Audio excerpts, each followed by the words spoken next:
Good? Okay, I think we're ready to start. Welcome everyone to the United Opt-Out National Conference.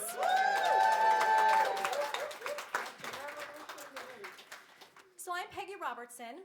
I'm one of the founders of United Opt-Out National, and I want to take a few minutes to talk about our focus at UOO and what this looks like in terms of revolution.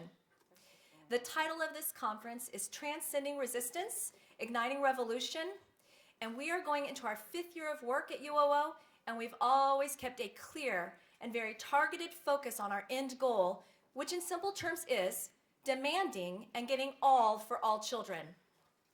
In our mission statement, we demand an equitably funded, democratically based, anti-racist, desegregated public school system for all Americans that prepares students to exercise compassionate and critical decision-making with civic virtue. And we don't negotiate with children's lives in order to get along and get a little. Ultimately, our goal for the last 4 years has been to inflict pain on those who use children to gain profit, status, and privilege. Our goal has been to tear down the test and punish system. We must halt the harm before we can rebuild. And along with all of you, we have managed to inflict enough pain to impact national debate and policy in regard to testing. And we should celebrate that success. We have made opt-out mainstream. Opt-out is and will always be the people's movement, but we must also understand that those who wish to privatize public schools continue to march ahead and continue to attack from all angles. We have yet to complete the work necessary to create the revolution that gets all for all children. And there will be no revolution unless the pain is so great that it forces the corporate regime to lose immense profit. There will be no revolution unless the pain is so great that it causes politicians to not only listen, but to change policy as a result of our actions and in order to save their political status. So, while we can celebrate our success over the last 4 years, we must also recognize that our schools are being privatized at a faster rate than ever before, thanks to corporate cash and federal and state policy. And we must recognize that while opting out of the end of the year test has been highly successful, under ESSA, Every Student Succeeds Act, there will be more testing than ever before. And ultimately, many components of the ESSA will dismantle public education and the teaching profession. So in light of that, it's easy to get discouraged, but what we must recognize is this. We have awakened the masses over the last 4 years. Many have found their voices and know how to take action. Going along to get a little, as our national unions are currently doing, is not enough. And I want to say that again, because those in power want us to go along to get a little. I call it the sheeple syndrome. Collaborating with those in power to make small changes is what they want. They want to appease us along the way, just long enough for them to launch their next attempt to cash in on our children and our public schools. We must respond with massive acts of peaceful civil disobedience in order to tear down the test and punish system that will continue to be used to rank, sort, and order our children in order to keep the privilege and profit intact. We must also recognize that opt-out, in the light of the passage of the ESSA, it's child's play. We must be smarter, more strategic, and we must inflict greater pain in this round if we have any hopes of shutting down the many components of ESSA, and if indeed we still believe in getting all for all children. That being said, this conference is about that work. This conference is about educating ourselves, forming new relationships, and being prepared to play hardball, being prepared to ignite revolution, even when those around you want you to accept a compromise. We don't compromise. UOO's work is often ignored, or intentionally shut out simply because we are considered too revolutionary, or simply because we won't go along to get a little. Every week,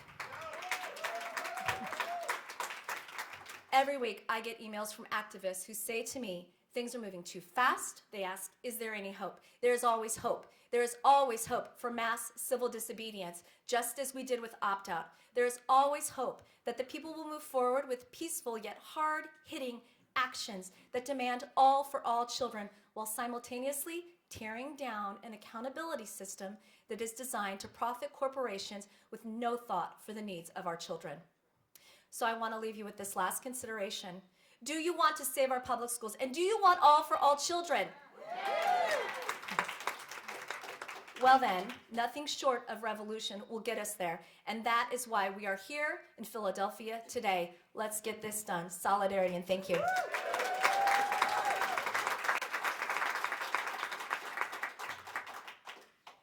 Good morning, everyone. My name is Denisha Jones, and I'm also an admin for United Opt Out.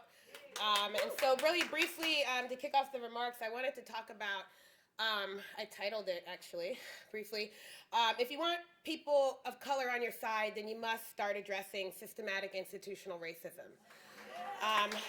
We're here in Philly because it is our belief that Philly will be the next New Orleans, and they don't need a hurricane to get this done. They're on the verge of turning this city into an all-charter district. That's what they want. That's what they've been aiming at for a couple of years. They keep coming up short on the funding. They keep closing schools for more prison. It's just a matter of time. And I constantly get people asking me, well, what can we do? Why do so many black and brown parents flock to the charter schools? Because the reformers are playing the civil rights game. They are talking to them and saying, you know, your kid shouldn't be trapped in a failing school because of your zip code. Your kid shouldn't be trapped in a school because you're poor. They're telling them these things. While on the other hand, I have tons of teachers telling me racism is not an issue. I don't want to deal with this. We can't think we're going to bring these people into our movement if we refuse to address the issues that they are facing. And I'm not blaming teachers for racism, right? This is not, if teachers feel the need, it's all about blame on them. This is not. But you have to accept what is the reality of these schools and what's happening in these communities if you're going to get these folks on your side. And the reformers do this really well. Teach for America's website is littered with quotes about racial injustice. Their conference that they just had for their 25-year anniversary was floored about white privilege and inequity. They're moving forward on this. They're recruiting diverse teachers. They're going out of their way so that right now they can say 50% of their members are people of color. And we can't say that in the teaching profession. And we have people refusing to talk about these issues to make sure that cultural competency is addressed and all of these things. So it's important that we address that, because if we don't, then we do this at our own peril. And we wonder why we can't get black and brown folks on our side. They will come to us if we acknowledge that historically public schools have not served their children well. That is not the teacher's fault. That is the system. And we have to acknowledge that and be right there with them and say, you know what, you're right. And if we work together, then we will get them on our side and we will do this. Thank you.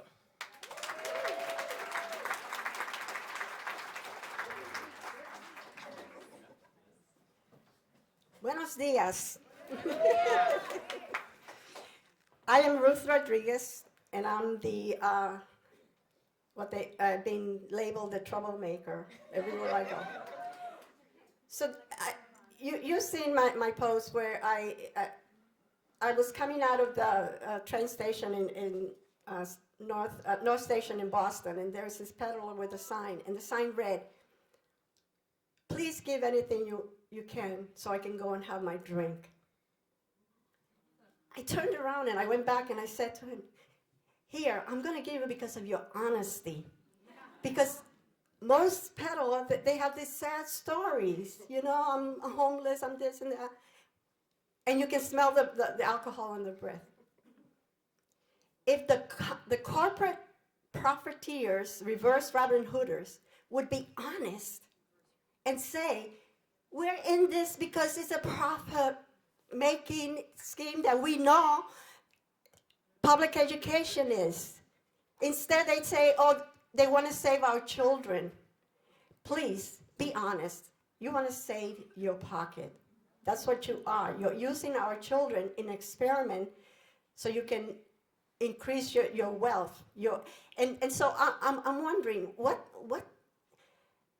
when you have a society that is blatantly, destroying our public school, our democracy, and they have so much power. They have bought so much, in the 60s, how we used to call them, those who were supposed to help in the poverty, the war on poverty, the poverty pimps. Those corporate people, Walmart, Gates, have employed so many poverty pimps to do their bidding that now we don't even know who to trust in our communities. You have in Boston, in Massachusetts, Bill Gates and Walmart, they have funded every single reputable organization that we know. And they are the ones who are promoting the testing, the charter. And every time there's a hearing on charter school in Massachusetts, you see the real estate agents and all these, behind, waiting for that so that they can submit their proposals so they can make profits on these charter schools. So I'm telling you, this is beyond, we need this revolution, and I beg you. And for my community, I am going to do everything I can, because we are even worse, because Latino families don't question the schools. Okay? Latino families, they consider school like the church, and so they will never question the fact that their children are being abused. And I'm going to end with this. As a kindergarten teacher, when I signed my contract, there was a sign that I had to sign, which said that teachers are supposed to report any sign of abuse or neglect. And if you don't, and something happens to a child, you can be held liable. Now, who the hell do we report when the abuse is coming from the people who are supposed to be protected?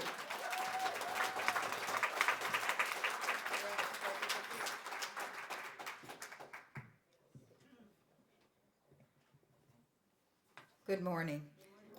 I'm Seresta Smith from Miami, Florida. I think most of you know me. I'm famous for one reason in particular.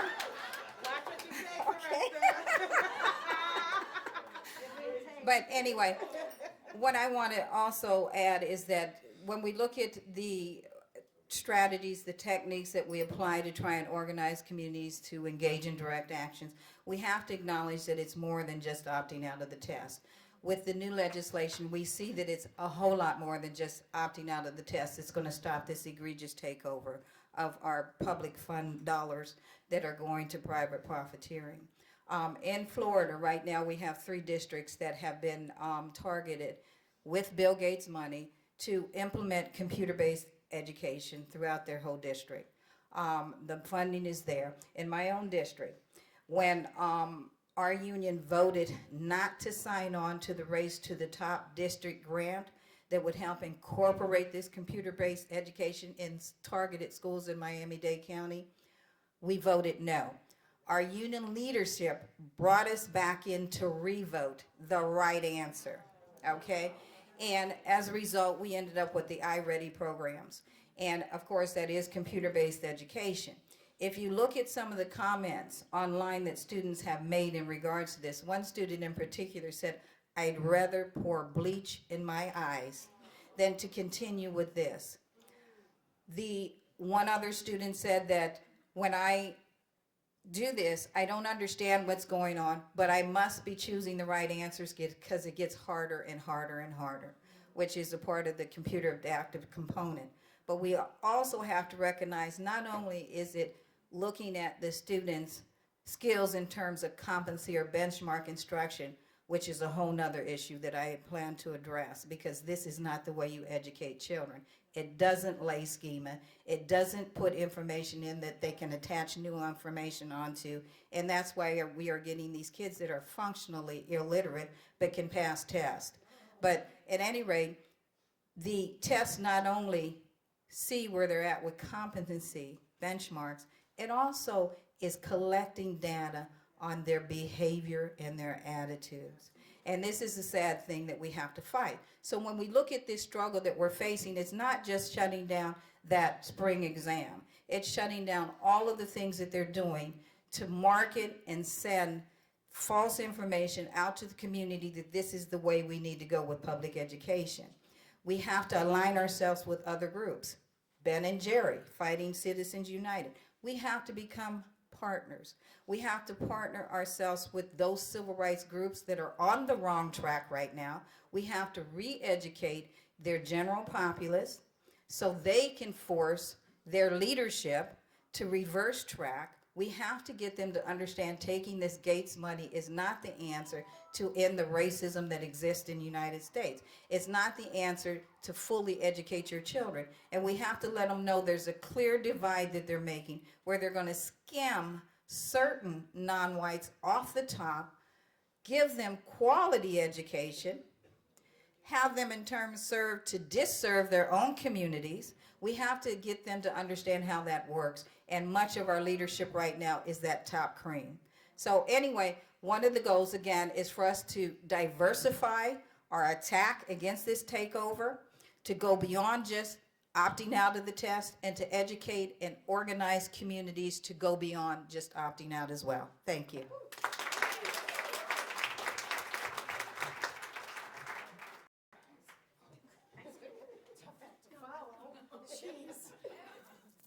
Hi, I'm Rosemary Jensen, and I'm also from Florida.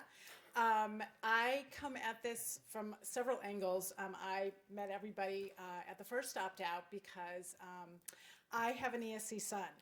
And so for me, the testing really, all this testing, I was seeing what it was doing to the ESC kids and the ELL kids, because generally they end up in classes together. So I could see the type of education. I have an older daughter who, you know, is one of, you know, the sun shines on her because she's a great test taker, an AP student, all that kind of good stuff. So I got to really see up close and personal. But I have to tell you, this for me, I mean, we're the state of Jeb Bush. Everything you're experiencing, we started in 1998. So I can tell you that in 1998, as I was walking out of the classroom, and I had previously, my activism was in the reading wars. So I kind of feel like this was like a backlash. When Jeb Bush first came in, I really thought it was just a backlash to the reading wars. So I have followed this very closely. And then when my kids got into school, the school, you know, when they instituted school grades, my first response at SAC and SAF and PTA was, who's going to want to teach at schools where we know kids need much more support? And that's what we saw in Broward County. There was a mass exodus of teachers from urban schools and schools that, you know, weren't funded equitably and didn't have all the great things, and they all came west. And everybody at the west schools were saying, it's not going to ever happen here. And I would be yelling at the meetings, and I was called the tinfoil hat wearer and oh Chicken Little row, and don't worry, it's never going to happen. And I take no pride in being right, but I take great pride in the fact that now people in my community come to me and say, please tell me what's going on. Why is it starting to look like it is? And I keep saying that not only does the fight have to be about our schools, it has to be about all schools. You know, it cannot just be about your wonderful, you know, precious snowflake. It has to be about all the kids. And you know, for kids that are ESC, like my son, he probably will be denied a diploma, not because he can't do the work, not because he hasn't passed the classes, but because the one standardized test will keep him out. And that's what I see because I volunteer in guidance. It's a great place to volunteer, so you can kind of see everything that's going on and being said. And I see the ELL kids too, who are being denied a diploma, not because they can't pass these classes, it's because of that one test. And having gone and talked to legislators and gone to state board meetings, what I hear from the assistants to these people is, well, we're really not concerned about those kids. We're not really concerned about those. So they're really not concerned about the kids like that because they don't really feel that they're going to be a big contributor to society later on. And so there really isn't a lot of concern for those kids. And I watch this every day. I see it in the struggle that I have to do for my son and for other kids like him. And what's sad is those parents don't know those parents don't know the forces against their kids. They don't know. The ELL parents who we deal with in guidance who don't speak English, you know, don't really know what's going on, come in. I was in guidance the last 2 weeks, and the number of ELL parents coming in with their senior kids crying because it's become very clear to them that their child is not going to get a diploma because of one test. and some of the ESC kids, whose parents may not really understand that one test means everything. And no one is telling, what no one realizes, these kids are being pushed out. And here's the fact, I don't know if it's happening in your state, but I'll tell you the little game they play in Florida. We have what we call opportunity scholarships, which is a really nice euphemism for vouchers. But what they do is they tell the special ed kids, parents, we'll give you this voucher and you can go to a private school, and get a much better education. But what they don't tell you is they only give you maybe a fourth of what the state would spend on your child.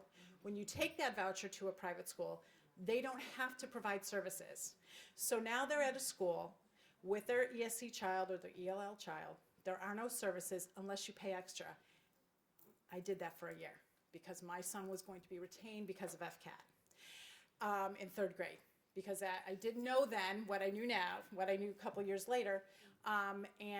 We did that for a year. I just, I know the research on retention, and I said, that's not going to happen. So we gamed the system. We went to a private for a year, but then when we got there, it dawned on me, this is much cheaper for the state. They get rid of these kids that are more expensive to educate. The problem is no longer theirs. They've actually saved money. But you go to those schools, and now the school comes to you, and you pay whatever the tuition in Florida. It's outrageous for a private school. And I'm talking over $18,000 a year. And then they say, if you want special ed services, here's another bill you can pay for on top of that. So that was I in a year really got, an education on what the game was. So it's really important to educate our ESC parents and our ELL parents about what is happening. What these people are doing on their backs, what they're not getting, what they're not giving them, and have no desire to give them. They have no desire to give them an equitably funded education. So this is something that, you have to watch out for, and we really need to educate those parents too, and we need to really be concerned about those kids. Those kids are wonderful kids, and they work really hard, and they're doing the best they can, and the school's hands are tied. I've opted out for 5 years. My son is a 10th grader at Florida. He hasn't taken an FCAT or now the FSA, and he keeps being promoted because his grades are very good. So those are the things you have to tell parents and really empower them, because they're very frightened if they don't, that their child will be, and the bullying is happening. We start FSAs on Monday. So we are bombarded in Florida. We now have 29 opt-out groups for, we have 67 counties, so we're pretty, we're pretty connected and active in Florida. We have a really good network, and that's another thing in your state, to get opt-out networks per county, and really develop a network across the state has really helped in the past year in our state to empower more parents and have connections when there's state meetings. We coordinate, we try to get people from all over the state to go. So this is something that is another thing to really grow the movement, is to really, so that when you do have these revolutions, you have a lot of people from your state, not just certain pockets. So that's why I'm here. I continue to gain support because it's very depressing, as you know. So thank you for coming.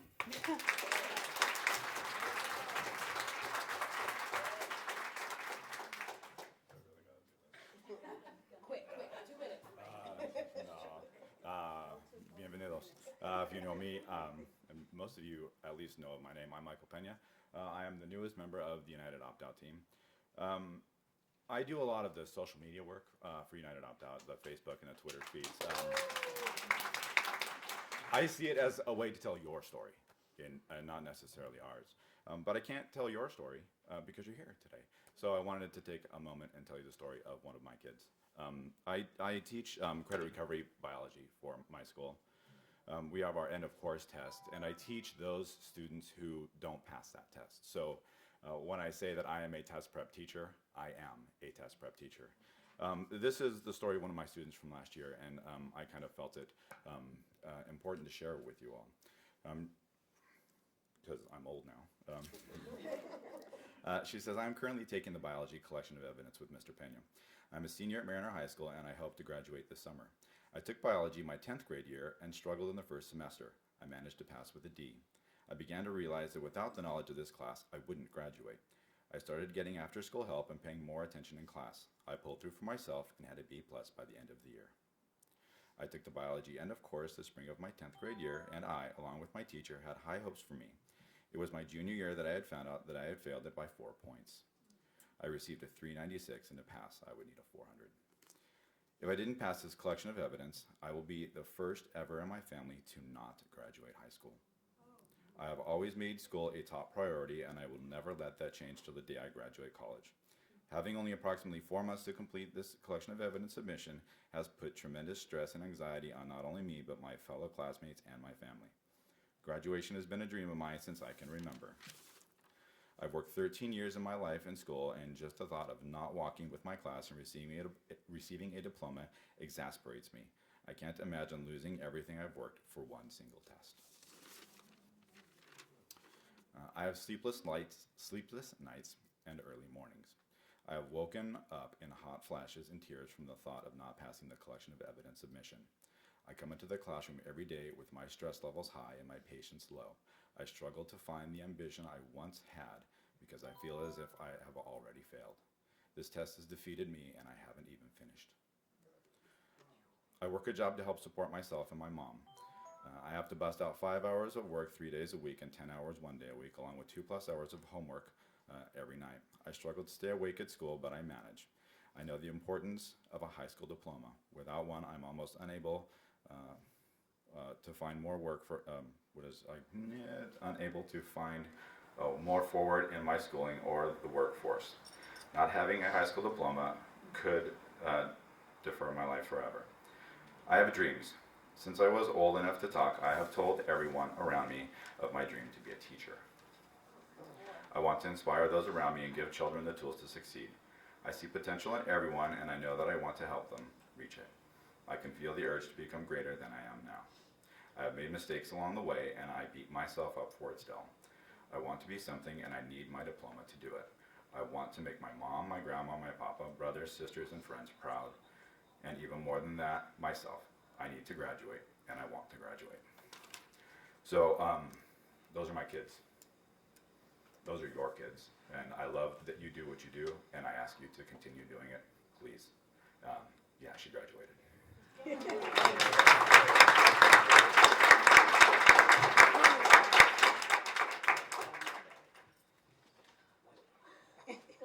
One minute. 30 seconds. Go. Nothing important to say, I guess. All right, opt out and let's move on. And people were nodding, and I'm like, okay, gee, way to make me feel welcome. And you know, those up here know that I've written down many words and spent a long time preparing speeches, and so I'm a little bit offended right now that you guys are asking me to move forward. But that Dean had a way of saying. No, yeah, I'm Tim Slecker. I am one of the founders of United Opt Out. 6 years ago, I had finally decided enough was enough with my own son. Watching him actually go from the most curious, creative, wonderful child to somebody who was considered not ready to pass a test, who was not able to write, and watch his love of learning shift from out of school to only from in school to only occurring out of school. And so we decided then we're done. Okay. Since then, all kinds of things have happened, but I just want to talk now. I am the dean of the School of Education at Edgewood College in Madison, Wisconsin. Okay. What does that mean?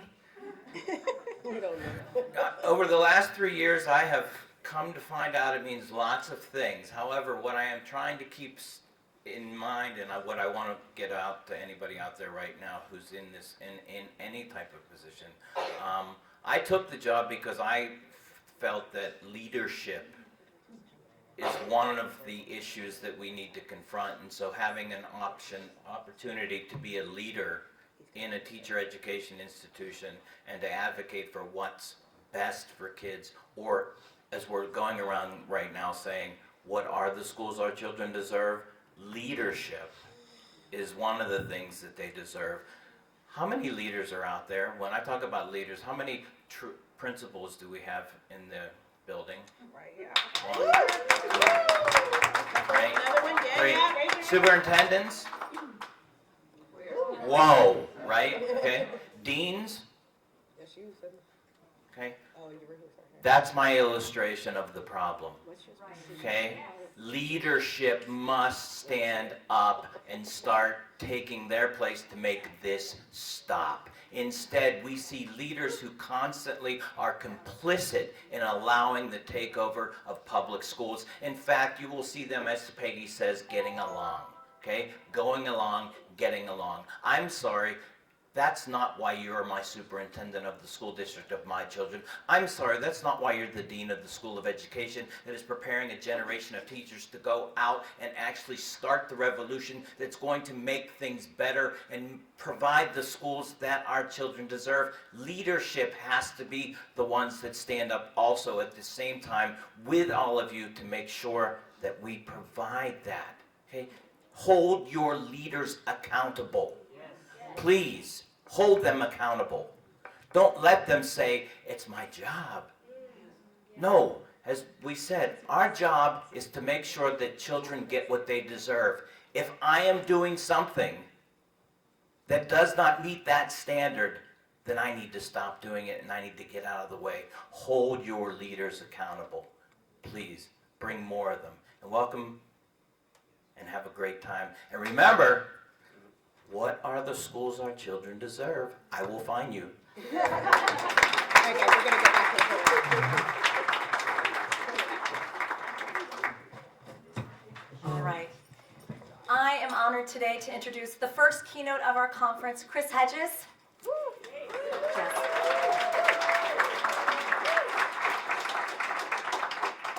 At United Opt-Out National, we have been reading Chris's writing for years. And we have used his quotes and many of his ideas to help push our work forward and also to remind us that we're on the right track. Chris writes a weekly column at TruthDig, and reading it weekly confirms our belief that it will take a revolution to reclaim our public schools as well as our country. Chris is the author of many books. His latest is titled Wages of Rebellion, which you can buy out there. Chris spent nearly 2 decades as a foreign correspondent in Central America, the Middle East, Africa, and the Balkans. He has reported for more than 50 countries and has worked for the Christian Science Monitor, National Public Radio, the Dallas Morning News, and the New York Times, for which he was a foreign correspondent for 15 years. He was part of a team of reporters that the New York Times awarded a Pulitzer Prize in 2002 for the paper's coverage of global terrorism. He also received the Amnesty International Global Award for Human Rights Journalism in 2002. In 2012, Chris sued President Barack Obama after the passing of the National Defense Authorization Act, which unfortunately the Obama administration appealed and the decision was overturned. Chris holds a Bachelor of Arts in English Literature from Colgate University and a Master of Divinity degree from Harvard University. Chris's keynote this morning is titled The Wages of Rebellion. Welcome, Chris.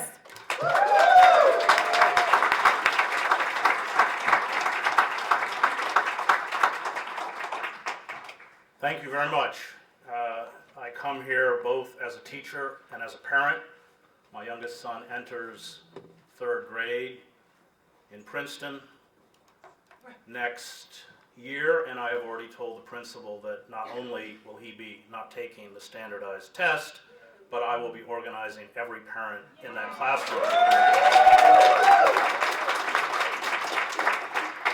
I teach, I've taught the 1%. I've given up on that. Princeton, Columbia, NYU. I teach in a prison, maximum security prison in Rahway, New Jersey, college credit courses. And some of you probably have worked in prisons, and you understand that in that classroom you find students with more brilliance, more passion for learning, more integrity than any student I have ever taught at schools like Princeton or Columbia. And anybody who has worked in those environments understands that what we are doing here is just a piece of the struggle against the corporate coup d'etat that has taken place in this country. I have no faith in leaders. You are the leaders. You are what is going to make this happen. Nobody in the hierarchy is going to do it for us. It's a story I often tell, taken from Henry Kissinger's memoirs. Do not buy the book.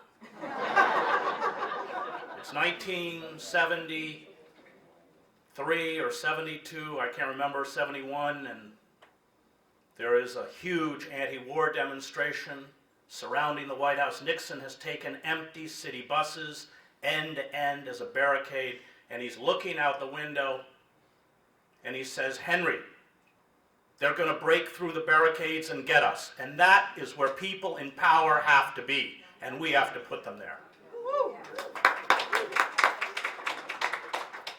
The destruction of our educational system is by design.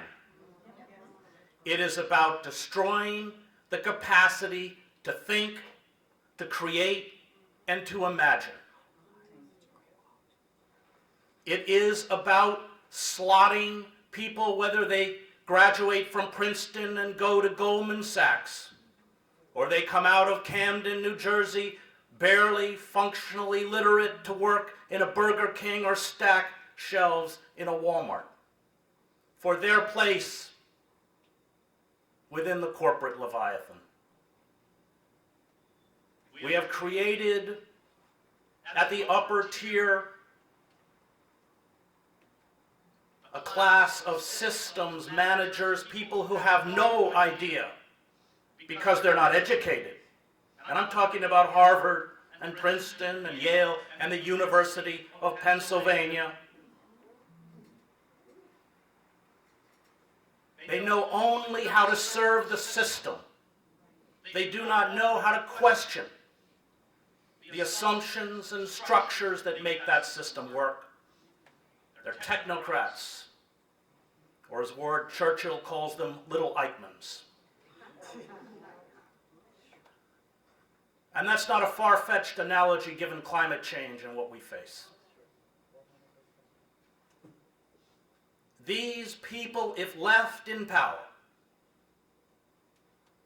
will destroy the ecosystem on which we depend for life and which will ensure a future for our children.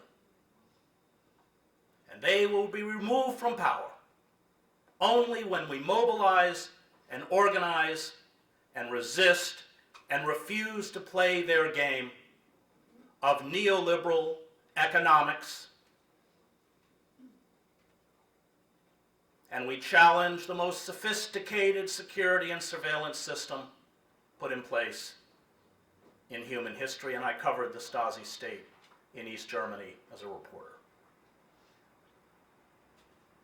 It is our job to make sure that the next generation is taught how to think, to understand systems of oppression and how they work. Because every totalitarian system, and I encourage you to read Sheldon Wollin's book, Democracy Incorporated, where he talks about what he calls our system of inverted totalitarianism. And by that he means it's not classical totalitarianism. It doesn't find its expression through a demagogue or a charismatic leader, but through the anonymity of the corporate state. That in inverted totalitarianism, you have corporate forces that purport to pay fealty to electoral politics, the charade of which we are watching. The iconography and language of American patriotism, the Constitution, yet internally have seized all of the levers of power to render the citizen impotent. I have chastised many of the supporters of Bernie Sanders, and I support the Green Party. Previously, I was Ralph Nader's speechwriter, because I believe we have to build outside the system. we are never going to build an effective resistance movement within the toxic embrace of the Democratic Party. Most of my students are sitting behind bars, trapped in cages because of Bill and Hillary Clinton. And Joe Biden, and the Democratic establishment that decided they would seize the issue of quote-unquote law and order from the Republicans by ceding to a corporate design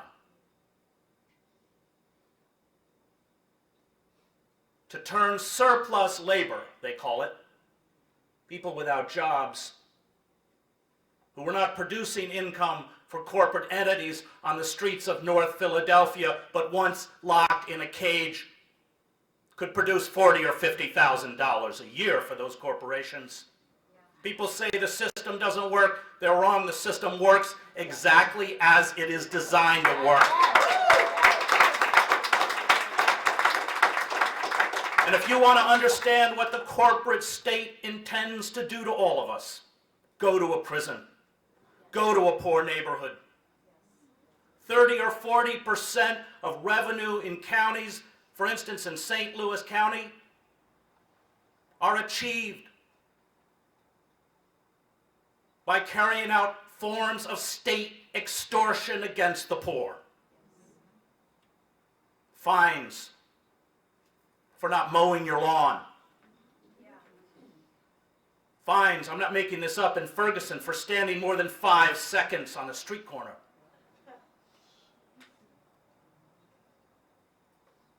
Why does a citizen run when their car is stopped?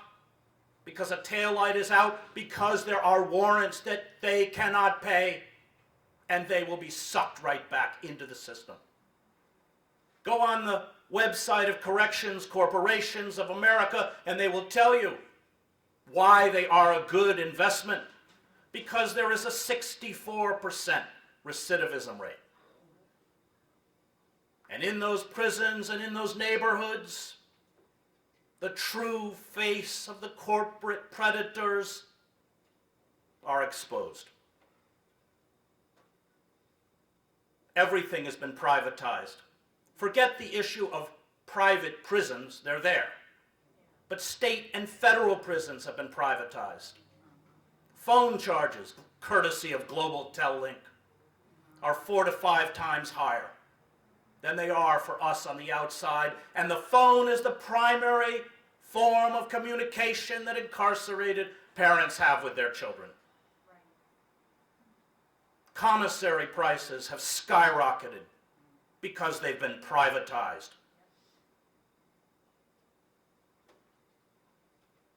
J-Pay, money transfers. And now fines are not only handed out to the poor in court, but within the prison itself, basic items are no longer given to those who are incarcerated in the state of New Jersey, including shoes, which cost you $45 for a pair of Reeboks. And remember, the average monthly salary of a prisoner in our system of neo-slavery earns $28 a month. You want to visit a member of your immediate family who is dying, or go to the funeral home, you get 15 minutes, but you pay for the guards. It's $900. There are people leaving our prison systems now thousands of dollars in debt.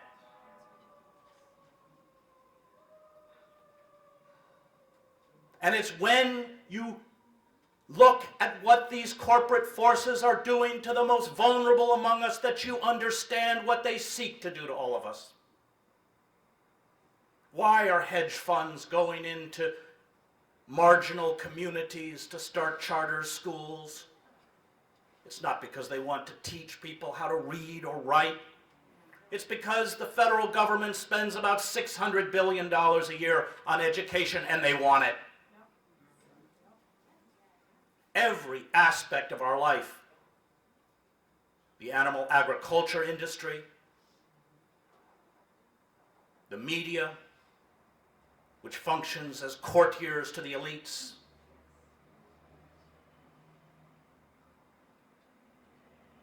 and we must on every front rise up, as you are rising up.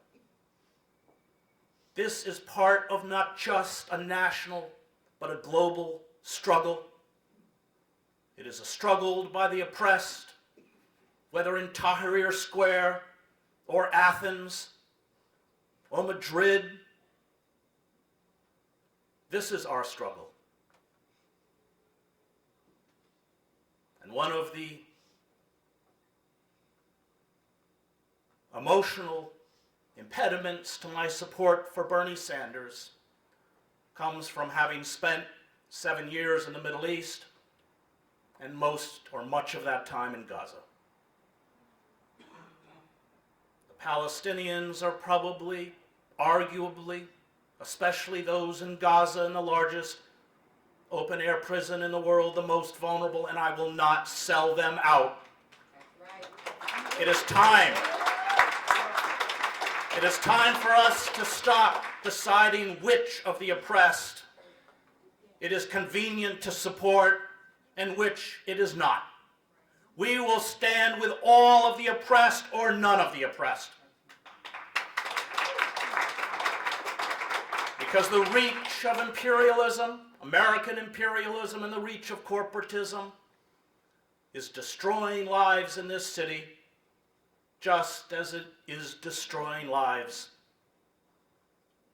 in the Palestinian territories, or Iraq, or Afghanistan, or Pakistan, or India. This is a global struggle. Revolutions, we know, as historians have pointed out, come in waves. The American Revolution, triggering the French Revolution, triggering the Haitian Revolution, the only successful slave revolt in human history. And let's not forget that it was the Haitians who beat the three most powerful imperial forces, Britain, France, and Spain. And they've been paying for it ever since.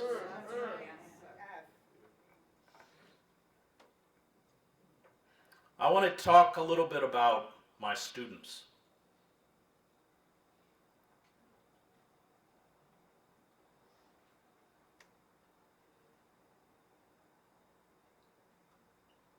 I taught a course in drama about a year ago in Rahway. August Wilson, Amira Baraka, Pineda, McCraney. And that first week I said to them, I want you to read these plays, and every week I want you to write scenes from your life. And that first week, I brought back the 28 pieces of paper with that kind of musty, dank smell of the prison. I put them on my desk. And I read a couple of them, and I found one that was gold. And then I read a couple more and found another that was gold. I had attracted in that class of 28 the most talented writers in the prison. I went back and the next week it was the same. I was supposed to be writing my book, Wages of Rebellion. I stopped. I didn't tell my publisher, but I stopped. You can only add another night in the prison if you have students who need remedial help. It's Friday. And so I went to my students and I said, well, I'll be coming in here on Friday, and I've given them a list of all the students who will be here. And they said, "Who is it?" I said, "It's all of you." And so I began to get 50 plus scenes a week and slowly cobble them together to tell their story. And the story of the oppressed in this country has become invisible.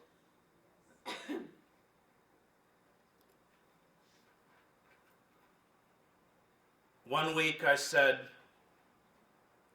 "I want you to write a dialogue with your mother."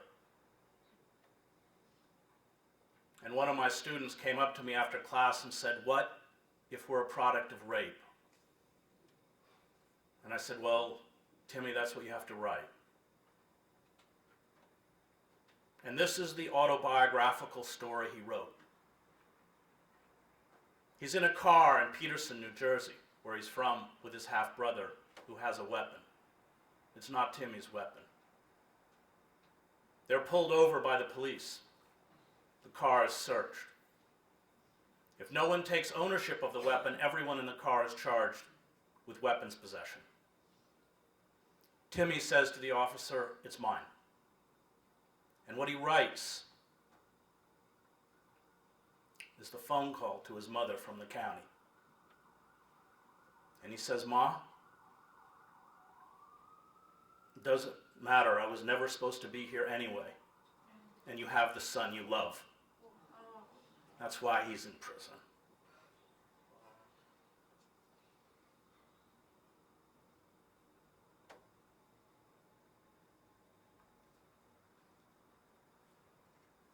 I knew we could never perform the play or even read it in a public setting. It's called Caged. And so I invited Cornel West and the great theologian James Cone, who, if you've not read, you must read his book, The Cross and Lynching Tree. It is one of the great, great ethical, moral, and theological works of the last few decades, to come be the audience.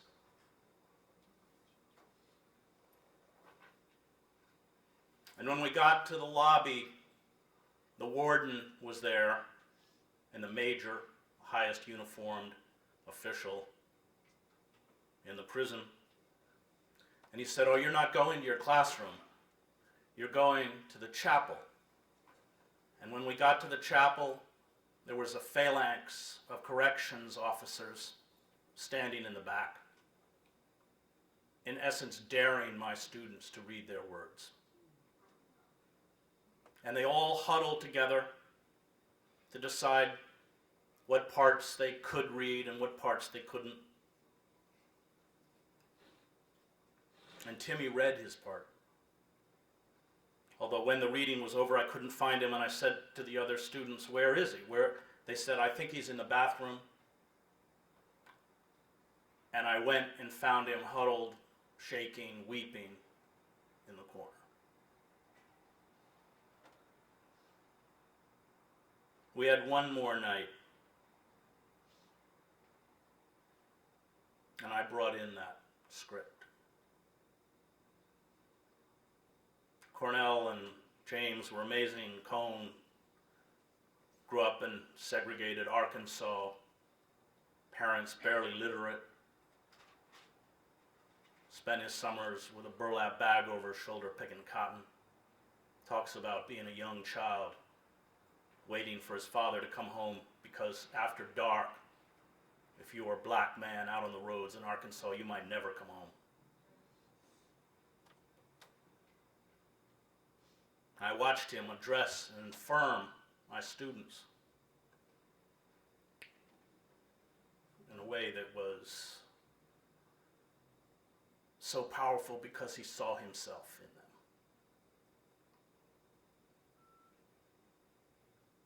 When you're in a prison and that bell goes off, you got to move. Because if you don't move and get out in that hall, you get a charge. And spontaneously, all of my students came up right before that bell, and they signed my script. and we had read August Wilson's great play, Joe Turner, Come and Gone. And in that play, set in 1910 in a boarding house in Pittsburgh where people are still coping with the trauma and horror and terror of slavery and its aftermath, families struggling to find each other and their identity. Bynum Walker, the conjurer, keeps saying, you must find your song to be whole as a human being. And education, real education, is about teaching all of us to find our song, who we are, why we were put on this earth, what it means to lead the moral life, what it means to stand up for justice, even if we are the only ones standing.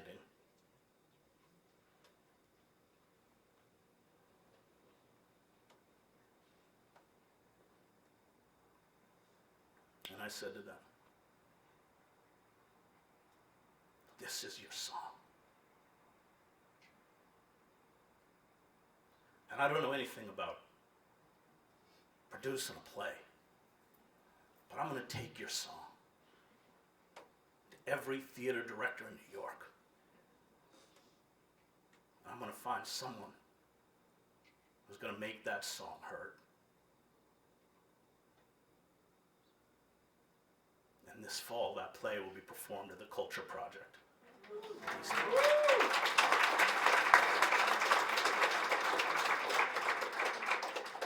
And when I went back and told them, every single student said exactly the same thing. Can our families come?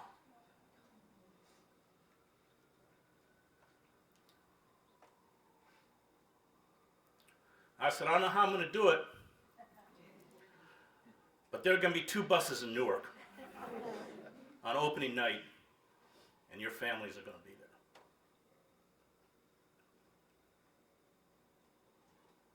When you teach in a prison, and I've had prison officials tell me I'm wasting my time, they've said, because, you know, most of these guys are going to die here. When you teach in a prison, it's not about a career or about networking or about branding, which is why people go to Princeton.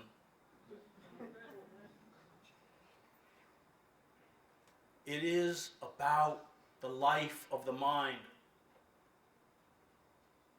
It is about finding your song. It is that Socratic understanding. And when you keep questioning,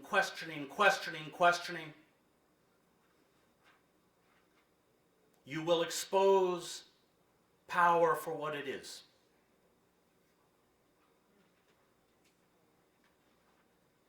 I taught a history course last spring called Conquest. We read Eduardo Galeano's Open Veins of Latin America, Bury My Heart at Wounded Knee, and C.L.R. James's great work, The Black Jacobins on the Haitian Revolt. And I gave them the syllabus. And there was a day on that syllabus that I wasn't there because I was giving a lecture in Montana. And I was in my hotel room in Montana and I got a phone call. And they said, this is the Special Investigations Division of the Department of Corrections of New Jersey. Do you know that your students just led a sit-down strike in our prison?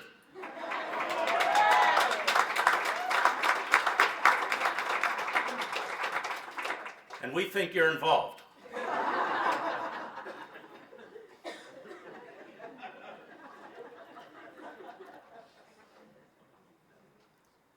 When I hung up that phone. I broke down.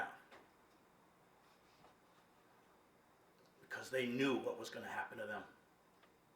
They knew the consequences of what they were doing. They knew that every cell would be strip searched. Everyone would be interrogated. That the leaders of that sit-down strike would be found out and shipped out as they were to another prison, Southwoods, and put in isolation. They knew. They knew the cost. And they paid it to affirm their own dignity, to make their song heard.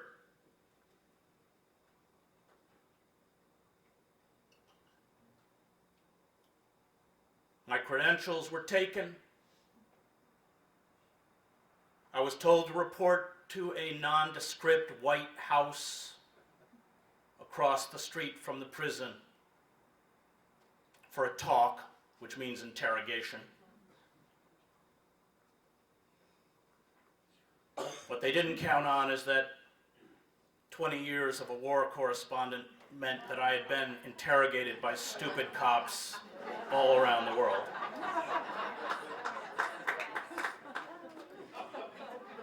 And the secret is, you are even stupider than they are.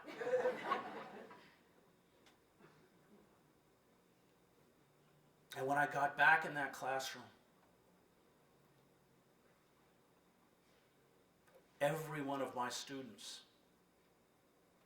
was in shock. And it was only at that moment that I understood the level of stress. Because you have so little, nothing really. And what little you have can be taken at the whim of a corrections officer.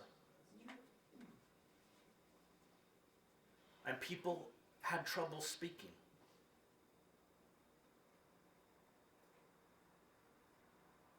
And then one of my students said,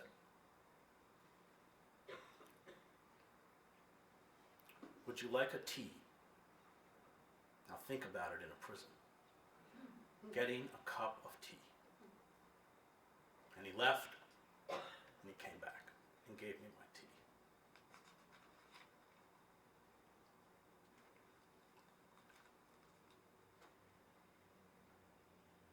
When that class finished,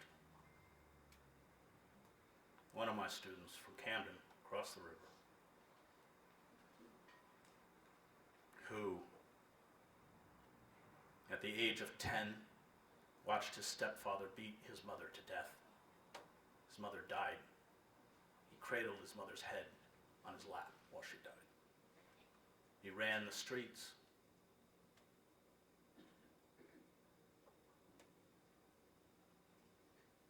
There was a knifing, a gang knifing. He's 14.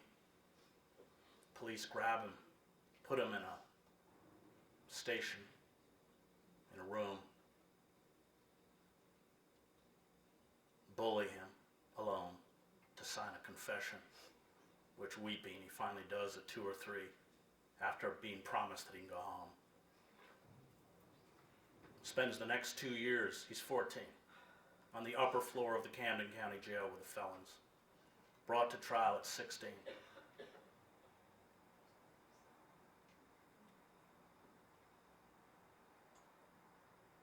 And he didn't commit the crime.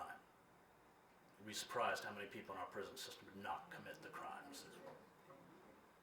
And even the ones who did commit the crimes, as James Baldwin pointed out when he was locked up in a Paris jail, are innocent because they never had a system that provided them justice. 94% never go to trial. And the game is that if you do go to trial, the students with my longest sentences are the ones that went to trial because they get every single charge arrayed against them. And it's the word of the police officer and the informants the police officers pay that convict them. And the message is clear. You go to trial, you're going to get twice as long as you would get by pleading out. He goes to trial, he's convicted, and he is not eligible to go before a parole board until he is 70 years old.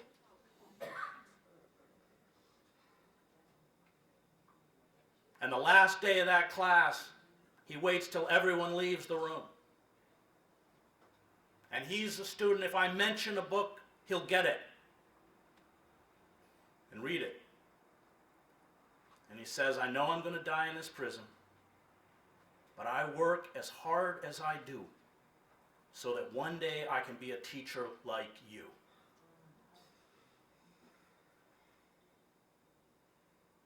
Our hope does not lie with the elites or the children of the elites, and I've taught them. However talented they are, they have allowed authority to define them, shape them, and determine their future. Our hope lies with those who understand systems of oppression and are willing to rise up against them. I was invited to speak at a Peace and Justice Sunday at a wealthy church in Cranford, I think it's called, New Jersey. Why they invited me, I don't know. And in the sermon, I was speaking about ISIS. And I said our militarized drones and air attacks and missiles have decapitated far more people, including children, than ISIS ever has. At which point they started to walk out. And I was teaching W.E.B. Du Bois's The Souls of Black Folk that day, and the next day I was in the prison, and I like Du Bois a lot. I think you could argue he's probably our most important intellectual. But he has that notion of elitism, the talented 10th. And my students are saying, but we're not the talented 10th. And I said, let me tell you why Du Bois is wrong. Because yesterday I was speaking to people who not only have college degrees, but graduate degrees. And I spoke as someone who spent 7 years in the Middle East, an incontrovertible truth that they could not hear. And that is a truth that because of what you have endured, you understand. It is why the black prophetic tradition has always been the most prescient critic of empire. Because the black prophetic tradition, Frederick Douglass, Fannie Lou Hamer, Malcolm, Martin, as victims of that oppression can relate to those victims abroad, also people of color.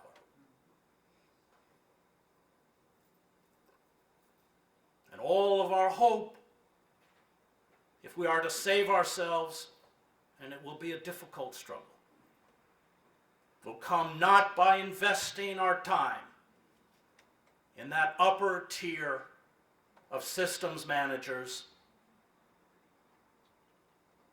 who have essentially been bought off. I see it at Princeton.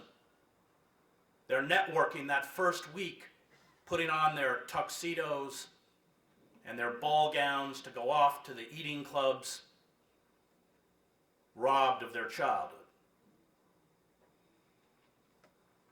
But when we focus on those and educate those who bear the brunt of this oppression and can see it palpably around them and help them understand the structures that are designed to keep the oppressed pressed and the poor poor.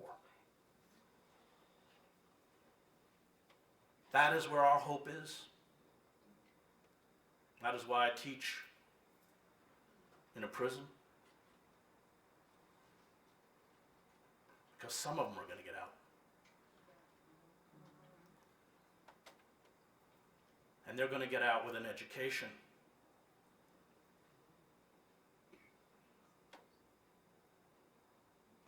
I have one student who got out, just one. I met him at the gate with his mother at 7 in the morning. 11 years. 11 years for being in a room in a drug deal that went bad and someone shot someone else.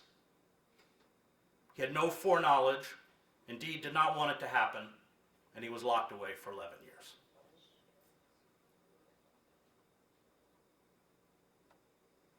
11 years he's in prison, and he walks out that door and he has to buy what he's wearing, baggy gray sweatpants and an oversized white t-shirt and a little manila envelope.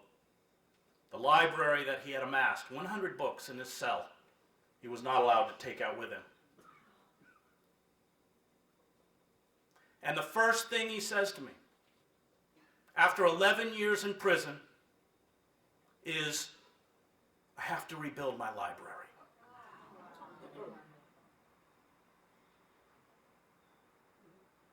He's a full-time student at Rutgers, and he just made Dean's List.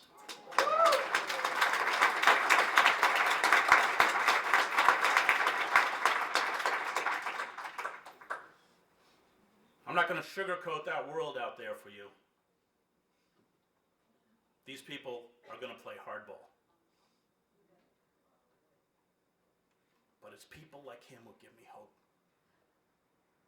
Because I'll tell you one thing about that guy. You can't fuck with him.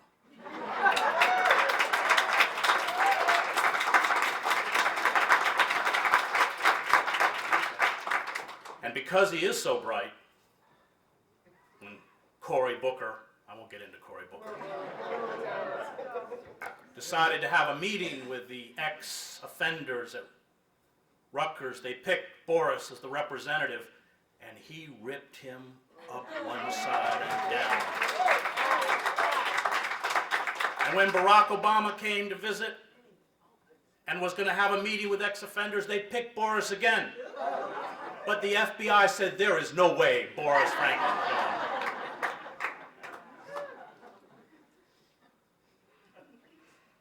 So there is hope, but it's inverted. Comes from the bottom, not from the top. Comes through rebellion, sustained acts of resistance. And let us not get caught up in the empirical forces around us, because resistance or rebellion, as my students taught me, is not finally about what we achieve. It is about who it allows us to become. Every act of resistance is a moral act. It is a moral imperative. It makes possible another narrative, another way of being. It affirms what we must affirm: life, dignity, justice. And when you stand up, you never know what reverberates outward. I went to seminary, and for me, faith is the belief that the good draws to it the good. The Buddhists call it karma. Even if everything around us says that what we have done is futile. I covered the Velvet Revolution in Czechoslovakia. I was every evening in the Magic Lantern Theater with Václav Havel. And you should read his 1978 essay, The Power of the Powerless, where he talks about living in truth. And on the streets of Prague that winter were posters of a young Charles University student named Jan Palek, who, to protest the 1968 Soviet invasion of Czechoslovakia and the overthrow of Dubček and the reinstatement of a pro-Soviet regime, had gone to Wenceslas Square and lit himself on fire. He died 4 days later from his burns. It was a non-event in the state media. When the students carrying his body to the cemetery, or tried to carry his body to the cemetery, the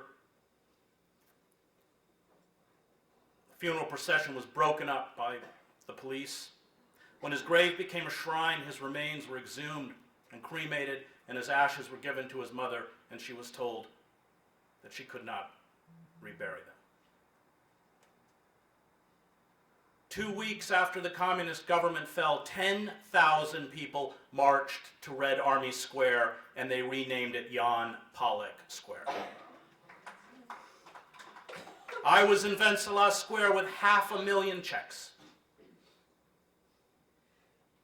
When Marta Kubasheva walked out on that balcony, she had been, before 1968, Czechoslovakia's most popular singer, and during the invasion had recorded an anthem of defiance called A Prayer for Marta.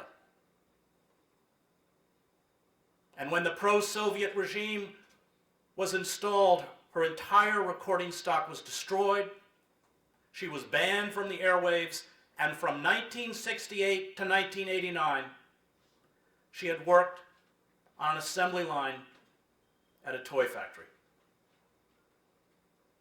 And when she walked out and began to sing for the first time in public A Prayer for Marta, every Czech in that crowd knew every word. That is the power of resistance. It has a moral force. It has a truth. And that truth exposes any totalitarian force, including our corporate masters, for who they are. And it is our job, each of us, in whatever circumstance we are in, to find the courage to stand up and speak that truth, and damn the consequences.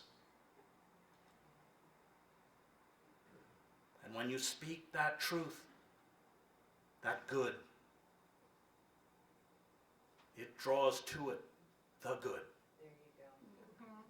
And it is the good that will bring them down. Thank you.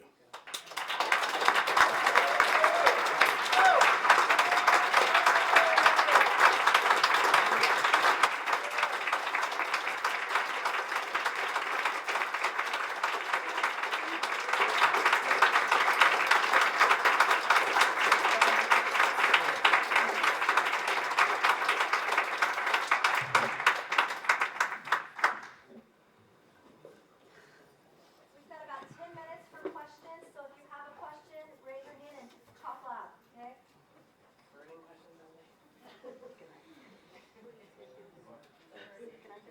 That'd be great, Tim. Okay. Way in the back.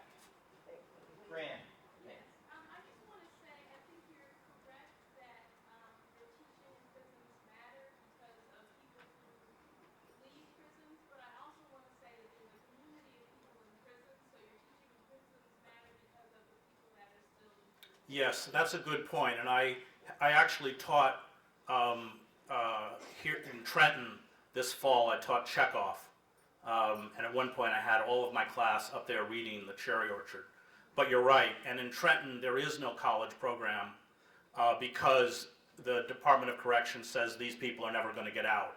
And my answer to the Department of Corrections is then they need this even more than the people who are going to get out, because this is the only freedom they're ever going to know. So I thank you for clarifying that point. I'm in total agreement.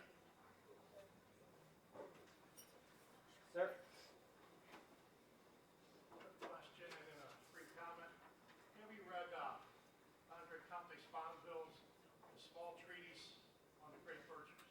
I have not.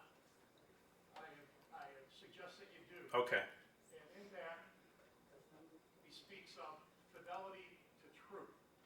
And what you were talking about before really rang true to me about living the truth. And much of what we do in public education is based on falsehoods. And when you start with falsehoods, you cannot end up with truth.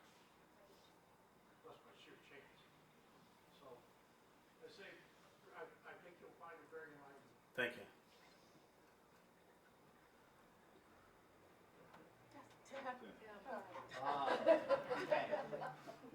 In your book, you mentioned the end of literacy. Right. I would like you very much to connect any of your thoughts from there to United Opt-out, if you could.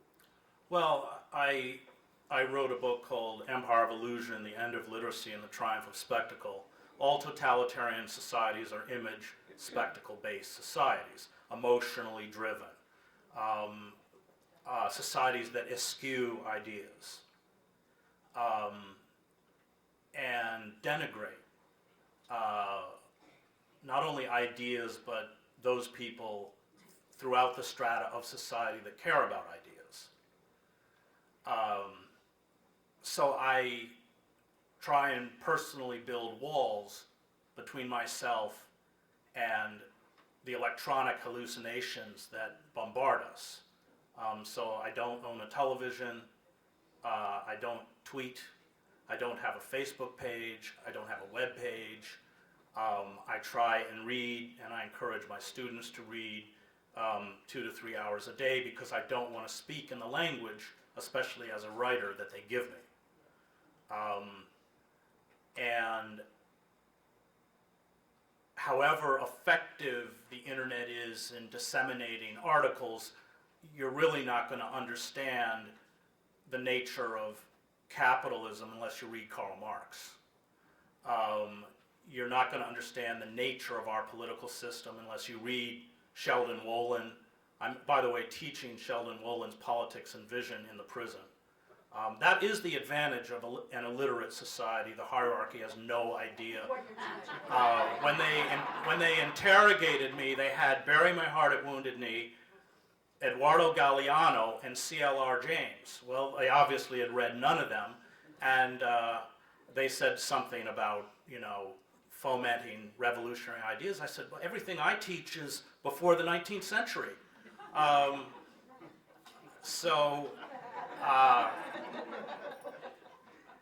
find with my students, I taught the play Fences, and that theme of damaged manhood, and how it expresses itself. It's a very poignant, powerful play, because the father is attempting to protect the son from the racist forces that the son will encounter, and loves the son, clearly. And yet, because of his own, growing up in a society where, state, all forms of violence have been visited upon him. And that play really shook my class. And so, the tragedy with August Wilson is that the plays are put on and it's $150 a ticket. And this gets the whole issue of not funding the arts. And the reason we don't fund the arts and the reason we destroy education is because totalitarian societies always seek to create historical amnesia. And I've taught, one of my favorite coups in a prison was you have to send a description, of course, of what you're going to teach. And so I sent a description, and I said, this semester I'm going to teach American history, our founding fathers, our 3 branches of government, our Constitution. And they said, oh, that's great. And then I bought all of my students Howard Zinn's The People's History of the United States.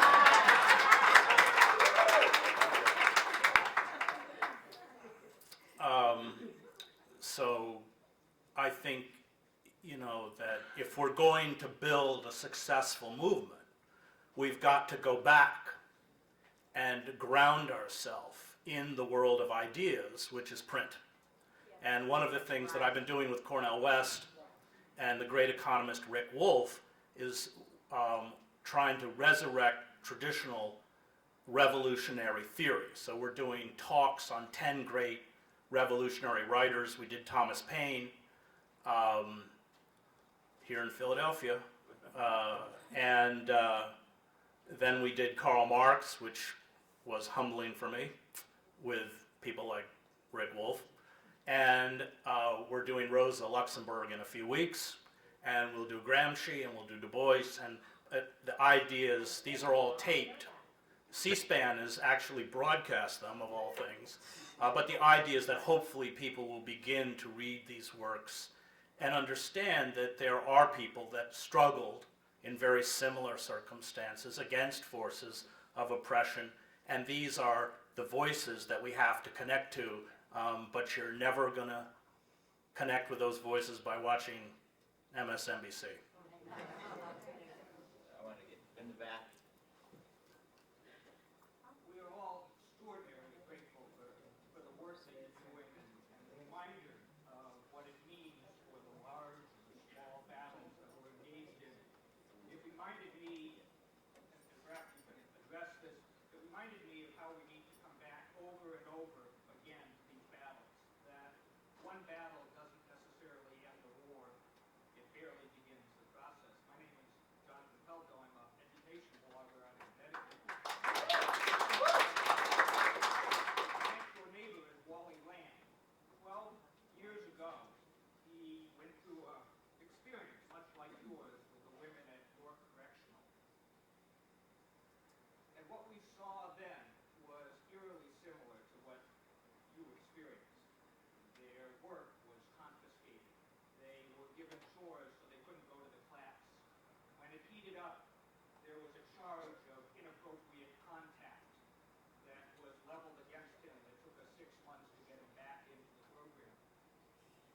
And when the book and the women won the Penn Freedom Award and were invited to the big dinner in New York City, not only, of course, did they say that those incarcerated could not go, but even those who were already out could not go because they would be crossing state lines, and their probation officers would not allow them to leave the state. Two things happened that really reflect what you're doing now. The first was that the correctional system sought to punish the women for having a voice and punish the person, in this case Wally Lamb, for giving them a vehicle for voice. The second was the political system, which was as shocking.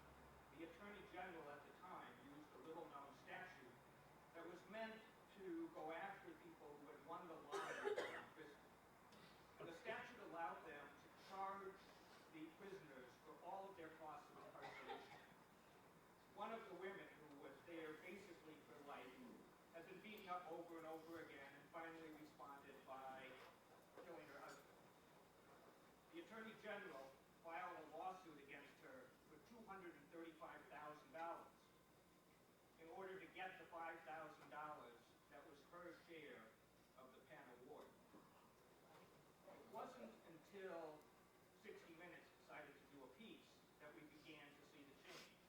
Because the entire political establishment, in this case Democrats and Republicans, joined forces to make sure that the Correctional Commissioner of Corrections and the Attorney General were successful. After the 60 Minutes piece ran, the Commissioner of Corrections resigned and moved on to a new job. He became the head of prison at Abu Ghraib. And the Attorney General is now the senior senator from the state of Connecticut, Richard Blumenthal. And what it taught us was that from the vicious right wing to the neoliberal, quote-unquote, left wing, that they had no problem doing whatever it took until there was enough political pressure that the rest of the political establishment decided to go ahead and change. Right, well, this is a system that goes all the way back to making sure slaves can't read. There's no difference. There's a reason why they destroy education in oppressed communities. They don't want people to be conscious. And there's a reason why they go after teachers who attempt to allow their students to be conscious. That's all not accidental. These people know far more than anyone in this room how corrupt and venal they are and how game the system is. They can fool the elites at Princeton because they'll suck them into the apparatus, and because they have benefited from privilege, mostly white privilege, but they desperately want to keep the oppressed in the dark. This just is fundamental. And so what you point out, and it's one of the reasons why I won't play the game with the Democrats, who under Biden and Clinton wanted to take the quote-unquote law and order issue away from the Republicans. I mean, the whole omnibus crime bill under Clinton, that's the reason half of our prison population is in there. I think your point is a good one, that this is part of a structure that on social issues may vary in terms of its rhetoric, but has exactly the same goals. And Hillary Clinton, thank God, just got called out for this by this very courageous woman for who she is. And what I fear with the Sanders campaign is that, it's all fixed. Sanders gets 60% of the vote in New Hampshire. Hillary Clinton got almost all the delegates through superdelegates. So she got, I can't remember, they're about 28 or something. She got like 17 she got the majority. And my fear is that all of that energy and all of that passion gets funneled back into the Democratic establishment by Bernie Sanders saying, well, we've got to vote for the least worst. Well, as Jill Stein, who I support, has pointed out, if you look back over this particular mantra of the least worst, it has just paved the way for the worst. The lesser evil is still evil. I know we got lots of questions. We are actually at the time, so thank you, Chris Hedges.